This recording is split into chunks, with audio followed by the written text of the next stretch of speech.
Powered by the Montana Television Network. This is the Noon News from Montana's news leader. Good afternoon, and thanks so much for joining us here on the Statewide Noon News. I'm Samantha Sullivan. After a one-week delay prompted the partial government shutdown, President Trump delivers his State of the Union address to a joint session of Congress tonight. Natalie Brand has more on what we can expect. President Trump is putting some last-minute touches on tonight's State of the Union address. He sharpied up a lot of the passages, put it in his own voice. His speechwriting team really understands the president's priorities, his tone, his intonation, the content of what he expects from these addresses. Advisors say one of the speech's major themes is a call for bipartisanship and unity. More compromise and cooperation and less divisiveness, retribution politics, as he calls it.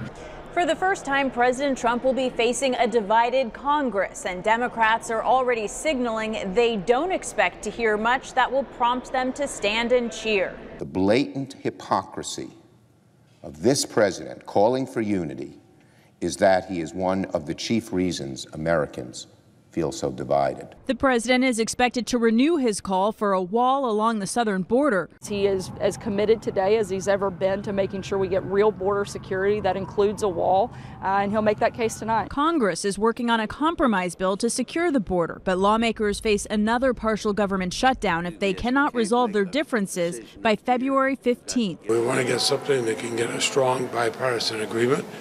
And we have to get it done by the end of this week because you have to get the paperwork all done and filed. In addition to border security and national unity, the president is expected to tout the economy, talk about tariffs and international trade, and call for a strong military. Natalie Brand, CBS News, Capitol Hill. All right, now turning to the big story across our state, another day of cold, kind of miserable weather. That's right. Yeah, very gray. We got areas of snow, and everybody's showing a little bit of the cold. Let's just take a look around at some of the iCams from across the state. We'll start around the Missoula area. Still some clouds sitting at 14 degrees. Fortunately, you don't have much of a breeze, and that helps out as far as the wind chill values go. Same thing around Butte with some clouds around, but some filtered sunshine possible for the afternoon. Some flurries as well. Great Falls, you're cold. -7 right now with some light snow flurries in the area, and the same thing in Billings where we're looking at -2, and that light powdery snow really doesn't want to add up very much. Also looking over towards the capital city, -2 in Helena, maybe some breaks of sun for the afternoon. A closer look at forecast coming up in a few minutes. Thanks, Ed. And of course, that winter weather we've been talking about causing some closures on Whitefish Mountain. Sunday, only 3 lifts were open due to high winds and below freezing temperatures. On Monday, the mountain opened up a still limited 5 lifts, offering discounted lift tickets for those that braved the weather. For updates on current conditions at the mountain, you can check their Facebook page. In other news this afternoon, according to an economics research firm, Bozeman is ranked as the #1 micropolitan area for economic strength. This is the second year in a row Bozeman has earned this ranking. MTN's Emma Hamilton has caught up with local leaders to find out what the city is doing right. There are currently 551 micropolitan statistical areas in the United States. With Bozeman coming in at #1 once again, the question is, what is Bozeman doing that other places aren't? We're really focusing on the fundamentals, and for the city of Bozeman, that means infrastructure and driving development with our infrastructure. The second would be workforce development and education, and then thirdly, supporting our local businesses. Those are the 3 primary areas that the city of Bozeman works on. The thriving economy is something the city is proud of, but as always, with strengths comes weaknesses. We have our challenges. We're not without our challenges, including affordable housing and wages and access to talent. And so it doesn't really talk about any of those challenges that we face, but we know them very well, and we work on them every day. So we're proud to be recognized for our strengths, and we continue to work hard to try to overcome some of our challenges. To be considered a micropolitan area, you have to have a population of less than 50,000 people. Well, as we know, the city is growing more and more each day. And how much longer will Bozeman fall into this category? We're probably going to look at by the end of 2020, that census comes into now that we're 50,000 and over. And now we're going to be in competition with the major metroplexes that are out there.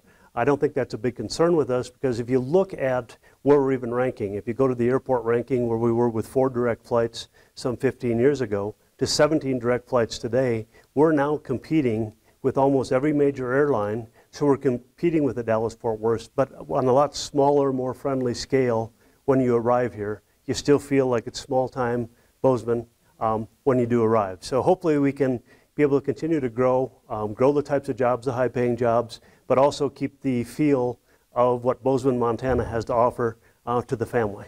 In Bozeman, Emma Hamilton, MTN News. Thanks, Emma. A 12-year-old Lockwood child is the latest target of an online bullying challenge. This same challenge has reportedly claimed the lives of several children around the world over the past year.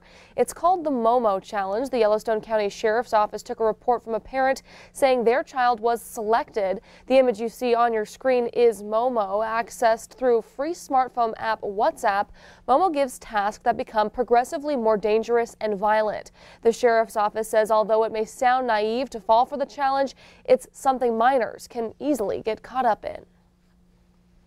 In other news this afternoon, the Montana Department of Natural Resources and Conservation is now accepting applications for seasonal firefighting jobs. The state says it needs to fill roughly 160 positions with hourly wages up to almost $16 an hour. Applications will be accepted through June 1st. Applicants must be 18 years of age at the time of hiring and must have a valid driver's license. Anyone performing firefighting duties are required to pass a physical fitness test within 3 weeks of being hired. And meanwhile, a dramatic rescue in Whitefish. The Whitefish Fire Department shared this video showing crews coming to the rescue of a dog that had gotten into trouble on the Whitefish River. The rescuer manages to work his way to the maroon dog, helping him into the open water so he can swim back to shore on his own. Thankfully, both the dog and his rescuers were okay, but it underscores the need for not only people but dog owners to be especially careful right now. While ice is frequently thick enough to support a dog, it's not reliable. Well, coming up here on the Noon News, a Billings woman fighting to take her life back after a rare diagnosis. But first, Ed joins us with another below freezing forecast. We'll be right back.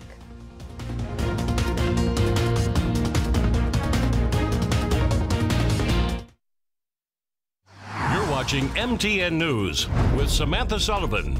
Storm Tracker weather with Ed McIntosh and farm and ranch news from the Northern Ag Network. This is the Noon News on Q2, Montana's news leader.